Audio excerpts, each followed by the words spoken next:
Shabbat Shalom. It won't have escaped anybody's attention this week that there's been a great deal of conversation about the power of words and the role of words in the Arizona shootings. On the one hand, there are people who've drawn a direct line of cause and effect between the climate that they allege was created by the toxic rhetoric, the language, they allege disproportionate language that has been used as part of the political climate and the shootings. They say one definitely caused the other. And on the other hand, if we can pass over for the moment those who are just simply batting words back over the net, there are those who are arguing that to try to ascribe an event like the shooting only to the power of language is to ignore the fact that the causes of disaster are inherently complex, and we shouldn't be driven to simplify, however traumatic the disaster. And the only reason that we try to simplify is that our brains don't like randomness, and we seek meaning. But in a situation that is complex, we should let it be complex. And for myself this week, I've been driven over and over again back to what our tradition has to say about the power of language. And that's really what I would like to be sharing with you this morning. And I should acknowledge that the roots of this sermon are in the Melton Mini School unit on language. And many of the sources that I'm going to be sharing with you come from there. We're taught that speech is something that came into human beings with our creation, with the moment that we took our first breath. And the Lord God formed the human from the dust of the earth, says the Torah, and blew into its nostrils the breath of life, and the human became a living being. And in the most ancient translation that we have of the Torah, the Targum, it's called Targum Onkelos. Nobody really knows who Onkelos was, but it's an ancient translation of the Torah into Aramaic. And that translates the verse. And he, I'm assuming it was a him, he writes, "And the Lord God created the human from the dust of the earth and blew into its nostrils the breath of life. And in the human it became a speaking spirit." Onkelos seems to be teaching then that whenever we speak, we are manifesting our soul. The human capacity to speak reflects, or we might say the human capacity to speak exhales that original breath of God that was blown into us to make us alive. And that is a singularly beautiful thought. But the rabbis of the Talmud quickly pick up on the dissonance between that understanding and the damage that can be done by words. And in doing that, over and over again, what they blame is the organ of speech. They lay the blame at the feet, if I may put it that way, at the feet of the tongue.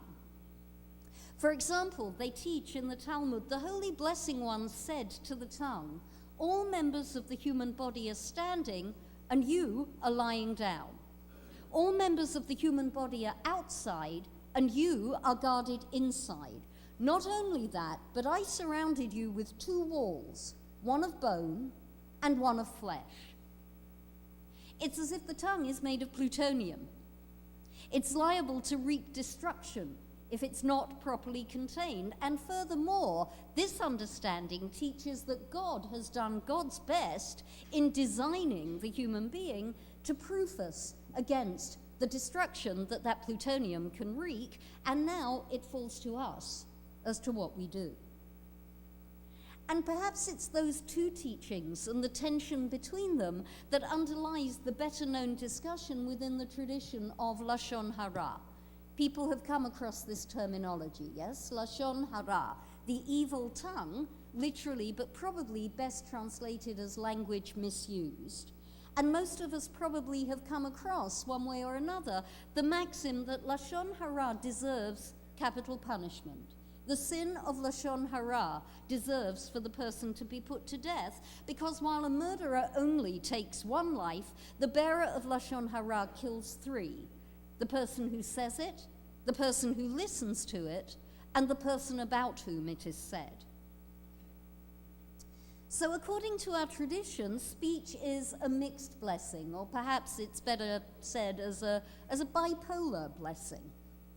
At its very best, speech is a manifestation of the Most Holy. And at its very worst, speech is fatal.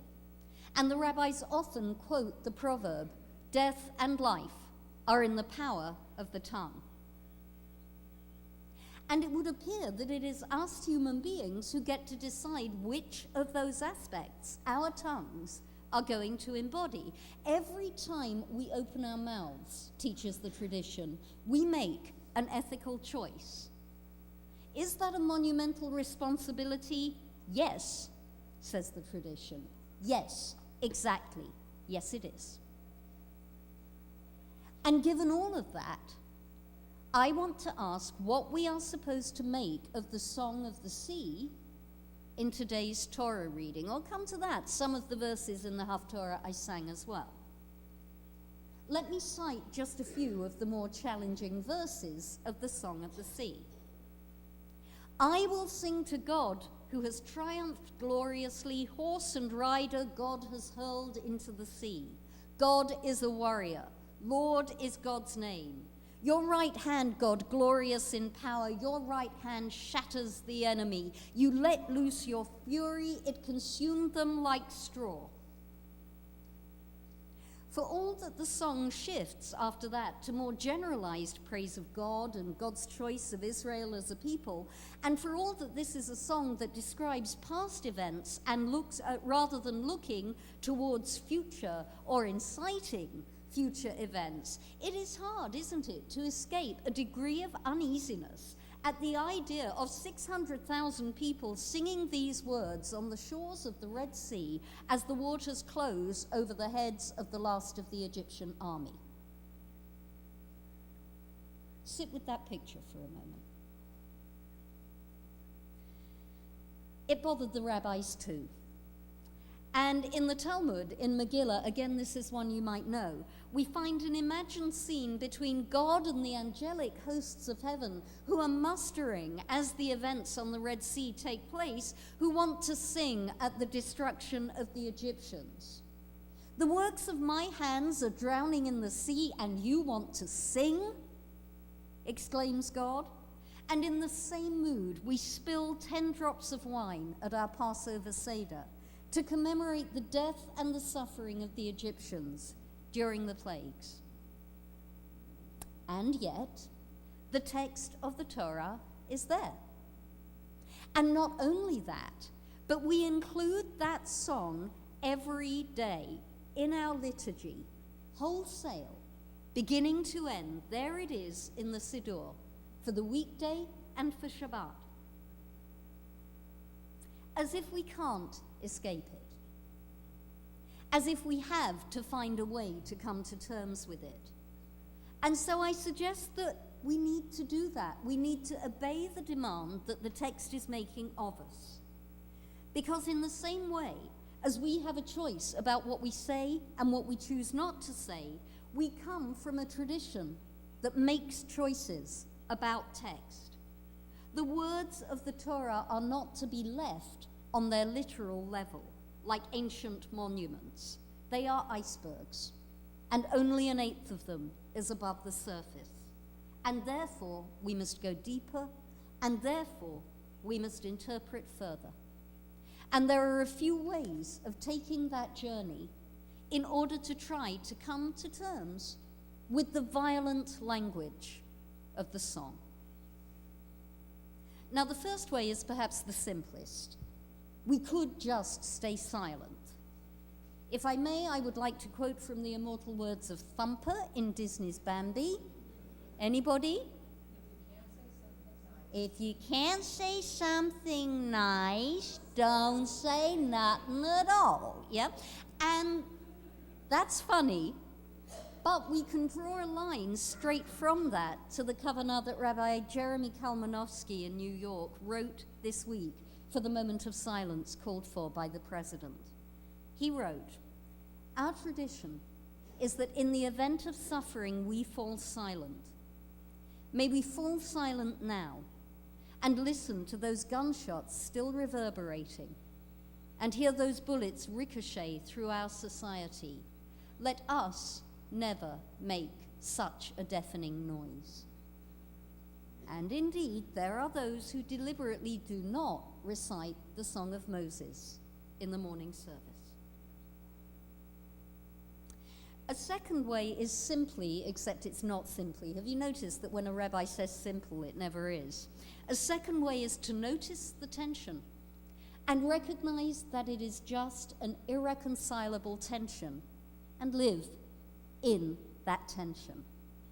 This week, my teacher and friend, Dr. Aryeh Cohen, wrote the Ziegler Words of Torah, and he wrestled with the issue, and he concludes, I quote, "There is a dialectic tension which we cannot bridge. We must sing, and we cannot sing.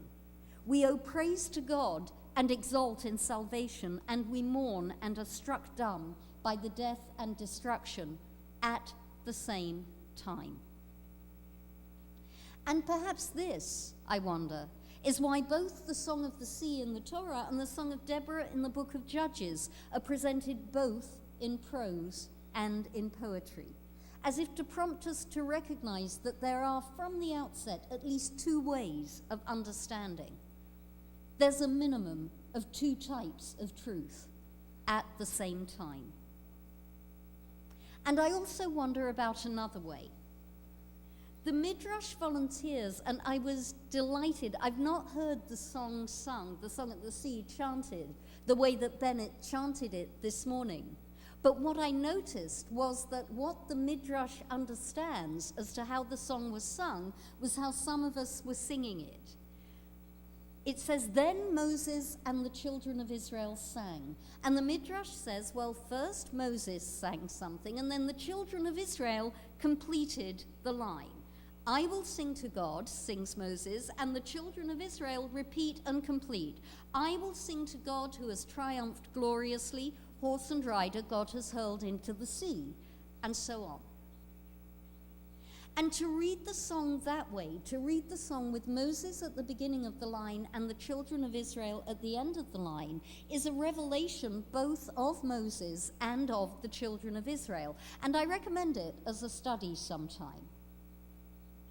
And we understand the phrase, "the end of the line," as being the end of the line, don't we? The final word. But according to this understanding, the end of the line is precisely the place of most choice. It is precisely the place where the choices our ancestors made and the choices that are available to us ourselves to make come into play. It's an important place, the end of the line. And there's one more thing I want to say, because today is Shabbat Shira. Today is the Shabbat of song. And I want to ask, what happens when we set words to music? We add a whole other dimension. Indeed, as it were, our choices when we set words to music move from being two-dimensional to three-dimensional. As well as choosing how we're going to end the line, we can choose whether the music reinforces the meaning of the text on the page, or we can choose whether the music invites contrast with it. We can decide what gets repeated. We can omit things. We can decide what is going to come back over and over again as a chorus. And indeed, this is precisely what our liturgical tradition does with the song. Because yes, it's included in the morning service in full, but we also get quotations from it. And it's very interesting just to notice where our liturgists, our anonymous liturgists, chose to place that emphasis. There's two lines that come up again elsewhere in the service. One of them, "Mi chamocha be'elim Adonai, mi kamocha ne'edar b'kodesh nora tehilot osefele." Who is like you, Lord, among the gods? Who is like you, majestic in holiness, doing wonders? There is more than one understanding that that line should be reread. Two places that I found it in the Midrash, and if there's two, there are others. And it focuses on Elim, the word gods. No, says the Midrash, you shouldn't read Elim, you shouldn't read gods, you should read Ilmim, dumb, meaning silent. Who is like you, God, among the silent, who sees the humiliation of your children and keeps silent? And with that interpretation, triumph turns to accusation at the end of the line. And the second line that is chosen for repetition is Adonai Yimloch Leolam Va'ed. God will reign forever and ever. And again, we have an understanding that reads it negatively, that reads it against its surface meaning. And the Midrash says that if the children of Israel had said at the sea, God reigns now, here, forever and ever, then no people or kingdom would ever have prevailed on them. But the children of Israel, even at the sea in the presence of miracle, were not confident. God will reign, they said, in the future to come, but not here, not now. And again, what looks like a triumphant climax in words is recast as a terrible missed opportunity. So on the one hand, the restatement of those verses is an attempt to link the past and the future together into one glorious whole. But on the other, there are hidden messages of despair and disbelief and failure. The end of the line goes against the line. And maybe the lesson that we need to take away is that it's not always just about what we say, even, but it's about how we say it. How do we contextualize? How do we select? How do we interpret? How do we place words and music together? Because this business of words is truly complicated. To return to where I began, I hope I've shown that our tradition would not draw a simple line of cause and effect between words that were said and events that took place. There is a recognition that words are inherently more complicated than that. But the extent to which the power of words and the power of language constantly preoccupies the rabbis of our tradition shows that one lesson that I think we must take away from the Arizona shooting is to remind ourselves once more of the power of language. Our words represent choices that we make, and those choices do matter. They matter very much. This week, Israel lost one of its sweetest singers, one who often sang of the power to heal. And on this Shabbat of singing, let us remind ourselves of the responsibility of being speaking spirits. Let us commit to choosing our words wisely, and let us consider not only what we sing, but how we sing it. Shabbat Shalom.